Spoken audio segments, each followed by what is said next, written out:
Okay, it's January 9th, 2012, and I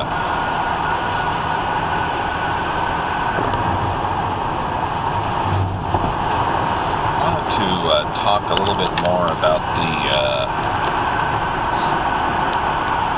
the Unitarian Church, Unitarian Universalists.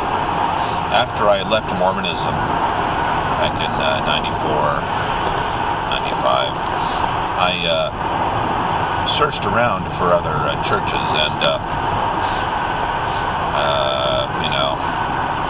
anyway, so one of them that I checked out was the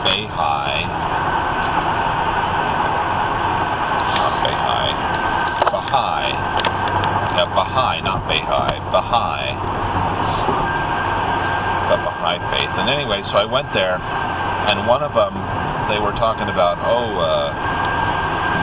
Islam is one of these things that they admire. And I said, well, hey, didn't Mohammad, doesn't the Quran advocate killing the heathen? And even back then I was aware of that, situation. And,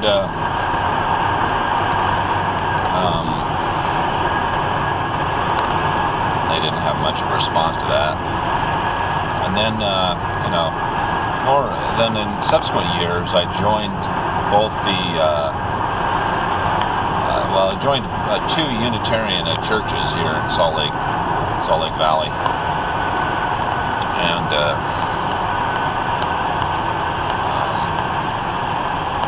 both the congregations had kind of different flavors. One, kind of the South Church is more touchy-feely, and then kind of a mixed crowd, and then the one closer to downtown Salt Lake is more gray-haired situation, in part because there's this apartment complex next door, and it's kind of like the church for that retirement complex almost. But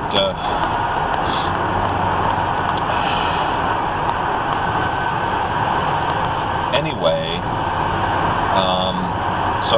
one good thing about the South Church is that one time the head of the religious education, head of religious education got up in one meeting and said, well, hey, might as well admit I'm an atheist. And so that was nice, and it was a meeting where their so-called atheist members were talking about their stuff. So that's nice. And then at another church, I went to the one closer to downtown. I went to a religious education series of classes, and during that, we got to hear from people who believed in kind of wacky stuff. Kind of a mysticism type of deal, and kind of a strong agnosticism, I guess, or just a belief in the Great Spirit, or whatever the heck that means. And there are some Unitarians who are quote-unquote Christian, and they still believe in Jesus to some extent, but they just go to Unitarian. So Unitarian's kind of a mix. But the problem with having a deal, well, here's the problem, and that is that there's kind of a deal in Unitarianism where it's almost a dogma that you're not supposed to criticize other people's beliefs or to, critique them in some sort of an honest way. And so that's a problem. And so it's, so it's a religion. And so, yeah, we go sometimes, but it's still a religion. And they're not really interested in actual honesty about everything. Not even the Unitarians, for fuck's sakes. And so another thing that happened was in the South congregation was during one meeting, there's a couple things. They had on the wall about different religious leaders. And then when they had a comment about how Mohammed was such a great man. And then during this one meeting, this lady got up and said, oh, hey, Mohammed was an advocate for social justice. And when you read the Quran, go check out, Google Skeptics Annotated Quran, along with the Skeptics Annotated Bible, and you can search on different categories in the Quran on different things, like violence and intolerance and, women. And just read those passages that Muhammad wrote, or supposedly wrote, and see what you think, Let's do an evaluation of whether Muhammad was an advocate for social justice.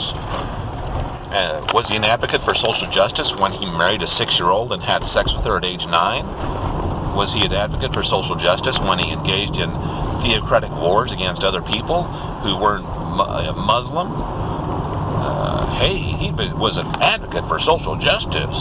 Yeah, Mohammed, whatever. So, there's this guy named Reza Aslan who's debated Sam Harris a number of times, or a couple times, and anyway, this Aslan guy is basically an apologist for Islam, and he thinks it's such a beautiful and multifaceted and complex faith, and this guy purports himself to be the personal representative of everyone who is Islamic, and he can become very offended on behalf of all the Islams, and he will tell you that you have offended 1 billion Islams, people. And so, this guy, Reza Aslan's thoughts and words have made it into the religious education curriculum of the Unitarian Church. So on the Unitarian Universalist Association website, they have this PDF document that talks about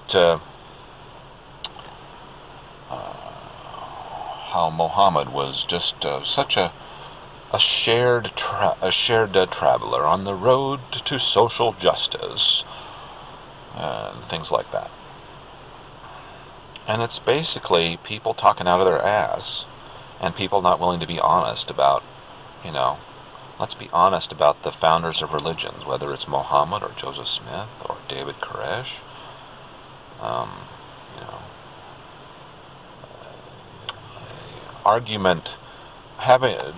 Making an argument for something based on the number of people who have been sucked in is not a valid argument. 500 trillion people may have been sucked in by a cult, and that doesn't make it correct. Okay?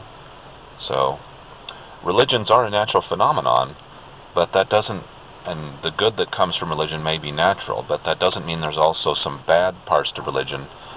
The religions operate as kind of a self-fulfilling, or a self-propagating memetic virus. And there are bad parts to that virus. There's kind of these self-defense mechanisms that, de facto, the memetic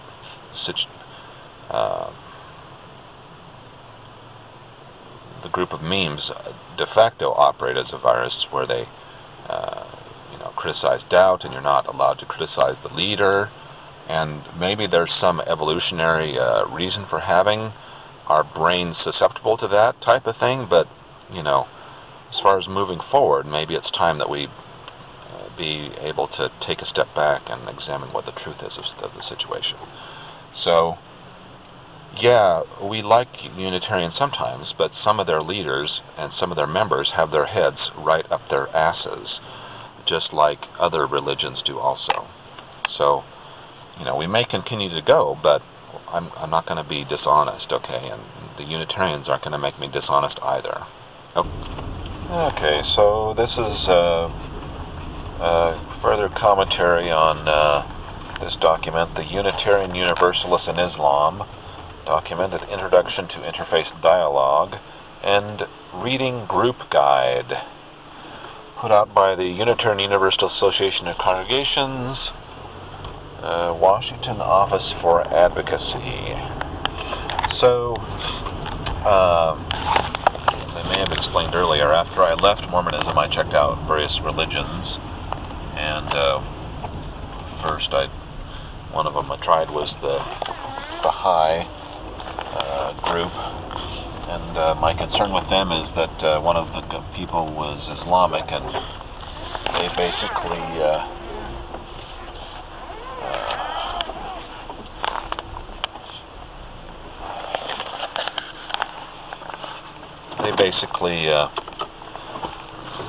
didn't like hearing that I knew that the Quran says to kill the heathen. So then I moved on to the Unitarians, and they seemed a little bit more interesting, a little more reasonable and humanist type. But then I joined two of their congregations. But one problem with Unitarianism is that there's some wishy-washy types who show up who pagans and Wiccans, and I guess it's all good to have an appreciation for the earth and the universe and whatnot, but just don't take it all a little bit too seriously. And Unitarianism is supposedly a creedless faith, but as I was reading over this document, it seems to me that one new creed for Unitarianism is the creeds of Islam. For example, this document says, our faith calls us to be in discussion with people, and we respect each individual's search for truth and meaning. Unless you happen to be an atheist, then you get a bit less respect. Or a humanist, we encourage people on their faith journeys and what they hold sacred. But I wonder if what if the person holds sacred the idea that children should be taught that masturbation is evil and they have to confess for it, or that oral sex is bad, like they have done and continue to do in Mormonism.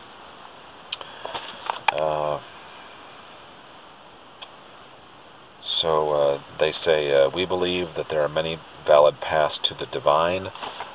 What the hell? I thought Unitarians were without a creed, but using the word divine, like who's God, which God, what God, type of deal. By learning from one another, we can develop a way to build the beloved community. We can build the human community. I don't know what the fuck you mean by the beloved community, but maybe we can build the human community if we're willing to be honest and have open dialogue, as opposed to a fear-based dialogue which requires that we keep hidden what our actual thoughts are. And on a side note, Islam is not a race, it is a religion. It's not the color of your skin or where you're born from, or the geographic location of where you're born from. It's what memes are inside your brain, and whether those memes cause you to be, to do destructive things, or whether they cause you to be depressed, or to engage in suicide bombing, whether they cause you to be fearful of sex, whether they require that you wear a cloth bag over your head for fear of, on pain of, for fear of persecution, or even on pain of death. And that type of fear is happening in Western Europe, like in France and stuff, and in Britain. If you're a woman who lives in an Islamic type community and you don't wear the headscarf, they're going to threaten you. Okay, so is that appropriate? I don't think so. Muslims are part of our local and global communities. Their struggles are their own. Their experiences with the transcendent divine can teach us more about how we can commune with the universe. And like, commune with the universe? Yeah, we are a part of the universe, but I don't need your help to commune with the universe, especially not, transcendent divine. Who says the divine is transcendent? And where do you get off using the word divine anyway? Okay? I thought Unitarianism was supposed to be a creedless church. Doesn't sound like it to me. And then they go on to mention 9/11, and about how American Muslims in America got upset about that, and, you know, understandably so, when some of your church members fly planes into buildings, you can understand why some people might be more apprehensive about your religion. So how about leaving your religion as one option, as opposed to trying to better understand what a great guy Mohammed is, or was? Islam in America has long been marginalized, maybe because America is a freedom-loving democracy. Black American Muslims did various things. Well, jumping from Christianity to another cult is not really the best path, and so just because black American people got sucked into some other religion after they left Christianity doesn't make that other religion any more valid, okay? Both Muslims and UUs tie social justice to their faith. Yeah, so I guess the people who died on 9/11 as the buildings were collapsing, they were getting some of that Muslim social justice, right? Yeah. And then they talk about below are a series of Islamic social justice organizations, and they mention CARE, the Council on American Muslim Relations, and that's a group who frequently link concern about Islam with racism. But once again, Islam is not a race. It's a set of memes. It's a memetic virus. And religions are a natural phenomenon. So are memetic viruses, and religions are natural. But from a religion, you can get good things and not so good things. Okay? So are you willing to be honest about the not so good things? This document doesn't seem to indicate that. Remember when working with Muslims, etiquette and Islam. So then it mentions Reza Aslan in his book No God But God. And that's not surprising, because Reza Aslan is basically a huge smoke blower with regard to Islam and an apologist for Islam. And it's difficult to apologize, though, for a prophet who married a 6-year-old and had sex with his bride when she was 9. And it's kind of difficult, though perhaps not impossible, for the cultural and moral relativist to explain away that type of behavior. But it's, you know, anyway. But then we also have the murderous wars, religious wars of Mohammed, and also the Quran talking about how heathens will have their skin burned off in hell and regrown and burned off and regrown and burned off and regrown and burned off forever in hell. That's mentioned in the Quran, and maybe Reza Aslan can explain that away. Maybe the Unitarians can, who wrote this piece of shit document. But I, as a more honest person, have a difficult time explaining away that. When meeting with Muslims, especially in a mosque, it is encouraged that one wears modest clothing. Women may wish to wear the hijab or headscarf. The hijab or headscarf is an insult to women, an insult to feminism, and a kowtowing to that so-called cultural norm is an insult to women who are being forced to wear it, to women who would prefer not to wear it but who are forced to, or women who are brainwashed into thinking they should wear it. It's also an insult to men who live in these sexually repressed societies. Yeah. I'll post some relevant links so you can check out. This document, basically it shows that people in liberal religions have no idea what goes on in conservative religions. No idea whatsoever. And then it says if you're going to have a dinner with a Muslim group, you should check to make sure you get your food from a halal food provider. Oh my God. Can't we just, once and for all, I mean, maybe some liberal Muslim somewhere could make a fatwa and say, hey, all food everywhere is halal. And how about that? Let's adhere to that fatwa. How about? And then it says, Islam is a complex and beautiful faith. Oh yes, so complex, so beautiful. It was beautiful when, just read the Quran and Google Skeptic's Annotated Quran, along with the Skeptic's Annotated Bible and Book of Mormon, and click on sex and violence and women and intolerance, homosexuality, and you'll find that just how beautiful of a faith Islam is. And, well, Christianity also, and Mormonism also. And what's the difference? The difference is that George W. Bush declared war on a country that was Islamic, and Unitarians didn't like that. And when it talks about how you need to be respectful, and that respect is the most important thing, and not offending people, well, the most respectful thing you could do from a Mormon perspective is to not leave Mormonism, or from a Catholic perspective to not leave Catholicism. And yet there's a lot of ex-Catholics and ex-Mormons and maybe ex-Baptists who are going to Unitarian churches. And how about people who were so-called humanists or atheists who go to Unitarian churches? This document doesn't really...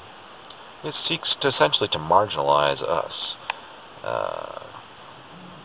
In your creedless church, you're essentially, through this document, linking to a bunch of sites that don't really examine Islam on an objective basis. They essentially sugarcoat everything.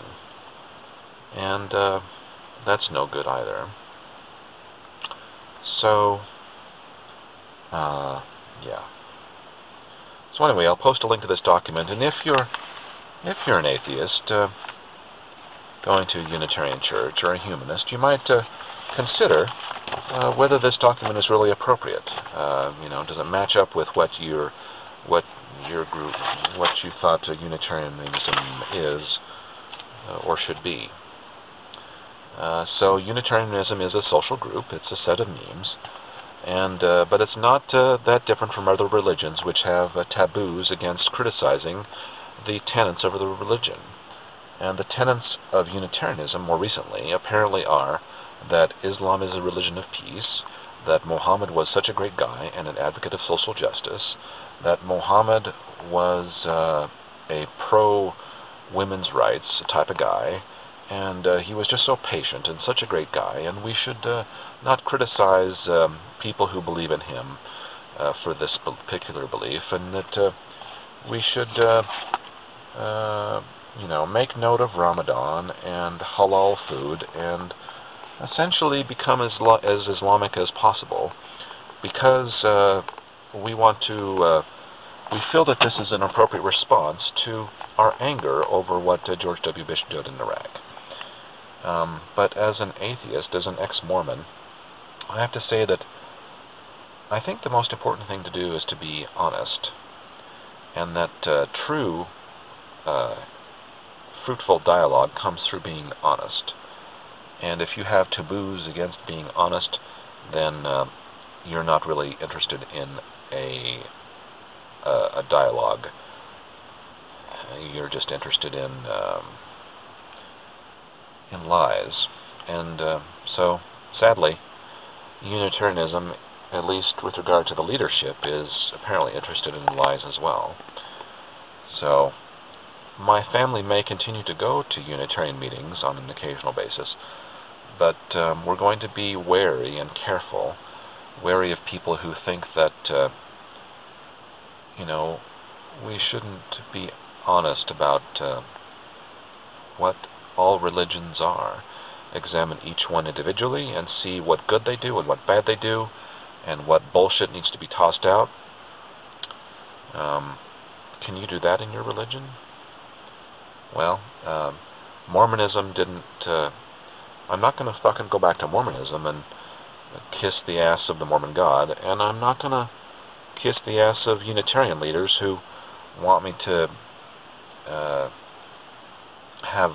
adopt a creed in their creedless church, the creed of Islam. No, thank you. I left Mormonism. It was a cult. Islam is a cult. The only difference between Mormonism and Islam is that it's older, and also the founding prophet of Islam was more of a warlord. Joseph Smith was a bit less of a warlord. He lived in a time where people were a bit more civilized, and so he couldn't be a warlord, but if he, you could otherwise switch places between Joseph Smith and Mohammed. So anyway, that's that. And if maybe this document shows that those of us who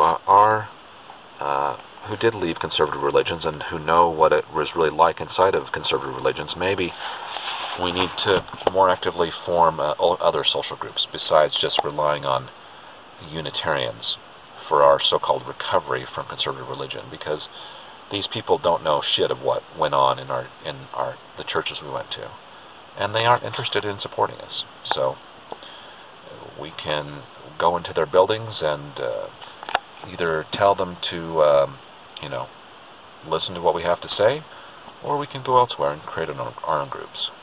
All right? So that's